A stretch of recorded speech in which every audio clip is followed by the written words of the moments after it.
Okay, सो chapter का नाम है accounting for partnership firm fundamentals. Okay, 12th class का चैप्टर है। पार्टनरशिप के बारे में हमें पढ़ना है, पार्टनरशिप के बारे में हमें जानना है, और सबसे इम्पॉर्टेंट टॉपिक होता है ये वाला पार्टनरशिप फर्म के बारे में। ओके, सो 11th क्लास में हमने ये पढ़ा था कि सोल प्रोप्राइटर होते हैं, इंडिविजुअल बिजनेस की पूरी साइकिल पढ़ी थी आपने। बट 12th तक आते आते हम बिजनेस के फॉर्म्स को जानेंगे, जिसमें पहला चैप्टर ही हमारा आ रहा है पार्टनरशिप। पूरी आपकी बुक है पार्टनरशिप, उसमें फर्स्ट चैप्टर आपका जो है वो है partnership form.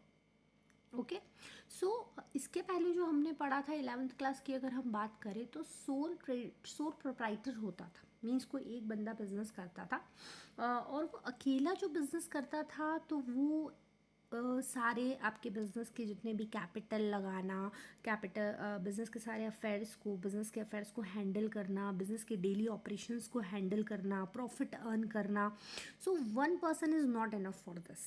Okay, so that's why two और मोर, दो या उससे अधिक पार्टनर मिलके उन्होंने एक पार्टनरशिप को क्रिएट करा, एक फर्म को क्रिएट करा कि हम टू या और मोर उससे मिलके पार्टनरशिप करेंगे, पार्टनरशिप को एग्जिस्टेंस में लाएंगे, जिससे कैपिटल भी बढ़ेगा, जिससे स्किल्स भी डेवलप होंगे, जिसके पास जो जो स्किल्स है वो वैसा काम करेगा, जिससे प्रॉफिट भी बढ़ेगा, और प्रॉफिट शेयरिंग रेशियो तो फिर सब में होगा ही होगा। ओके, सो हम इंट्रोडक्शन से शुरू करेंगे।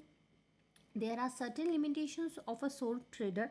In a sole trading concern, only one man invests capital, undertake the risk involved in the business and control the whole affairs of the business. ठीक है, मीन्स इसमें आपको ये बोला जा रहा है सबसे पहले कि सोल ट्रेडर के लिए कुछ सर्टेन लिमिटेशंस होती थी। वही मिलके अपना पैसा अकेला इन्वेस्ट करता था, रिस्क को बियर करता था, बिजनेस को ऑपरेट करता था, कंट्रोलिंग सिस्टम अकेले सारा हैंडल करता था। But one man's capital skills, controlling and risk taking capacity are generally limited. ठीक है, एक इंसान बहुत सारा काम नहीं कर सकता है, सारी स्किल्स, सारे कंट्रोलिंग, इतनी सारी कैपिटल अकेले नहीं लगा सकता है। Okay, so therefore some persons may combine and enter into partnership to form a partnership firm. ठीक है, सो टू या मोर पर्सन कंबाइन होंगे और एक एग्रीमेंट जो है उसमें एंटर होंगे और एक पार्टनरशिप को एग्जिस्टेंस में लेकर आएंगे। Partnership is a relation of mutual trust and faith. Partnership एक ऐसा रिलेशन है जिसमें म्यूचुअल ट्रस्ट और फेथ होना चाहिए। In order to maintain this trust it is necessary that the partnership account be maintained in a honest, accurate and equitable manners में होना चाहिए। ठीक है, जो भी पार्टनर्स मिलके पार्टनरशिप करेंगे उसमें जो भी अकाउंट्स मेंटेन करेंगे वो हॉनेस्टी के साथ आपको बनाना है, मेंटेन करना है, उसमें एक्यूरेसी होना चाहिए, इक्विटेबल, इक्वल होना चाहिए। Partnership account should be present a true and fair position को बताना चाहिए, picture of the partnership form. For this purpose it is necessary to study the definitions of partnership as given in the partnership act. ठीक है, आपको जितनी भी definitions दी है partnership act में वो सारी आपको उनको फॉलो करना है। And the relevant provision of the partnership act which affect the partnership accounts. हम नेचर की बात करेंगे पार्टनरशिप फर्म के। As per accounting point of view, partnership firm is treated as separate business entity distinct from its partners. ठीक है, however as legal point of view a partnership firm is not a separate legal entity. In other words it has no existence separate from its partners. देखिए, simple इस चीज़ का meaning है, इतना confuse होने वाली बात नहीं है। एक होता है अकाउंटिंग पॉइंट ऑफ व्यू, एक होता है लीगल पॉइंट ऑफ व्यू। ठीक है, अकाउंटिंग पॉइंट ऑफ व्यू में मेनली जो रिलेशन बताया जाता है वो एक पार्टनर का उसके फर्म के साथ क्या रिलेशन है वो बताया जाता है। ठीक है, जिसमें अकाउंट्स मेंटेन किए जाते हैं पार्टनर्स को देख के। ओके, सो एक पार्टनर जो है या बहुत सारे जो पार्टनर्स हैं वो अपनी फर्म में जितना भी पैसा, जितना भी कैपिटल इन्वेस्ट करते हैं, सो ये उस फर्म की रिस्पॉन्सिबिलिटी होती है कि रिटर्न बैक उस पैसे को पार्टनर को वापस दे। ओके, पैसा कमा के दे, प्रॉफिट अर्न करके दे। ठीक है, ये एक रिस्पॉन्सिबिलिटी होती है क्योंकि इतनी कैपिटल लगाई होती है पार्टनर्स ने मिलके उस फर्म में।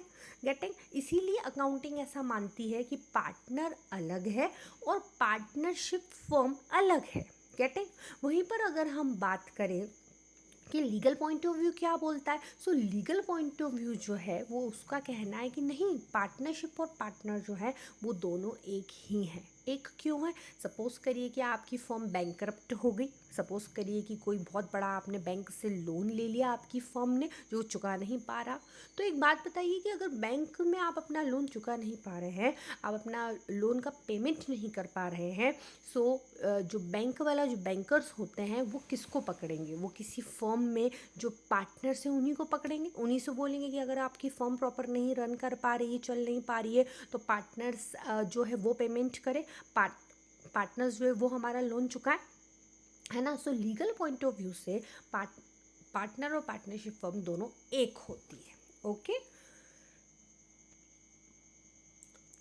इसमें जो डेफिनेशंस दी हुई है वो बहुत इंपॉर्टेंट है ना। डेफिनेशन ऑफ पार्टनरशिप में मेन जो हम डेफिनेशन पढ़ने जा रहे हैं, section 4 of the Indian partnership act 1932। It's very important. आपको मेन एग्जाम में आपको 1 मार्क का पूछा जा सकता है कि कौन सा सेक्शन लगाया जाएगा या कौन सा पार्टनरशिप एक्ट लगाया जाता है, तो हमें पता होना चाहिए सेक्शन 4 है, 1932 का एक्ट है। ओके।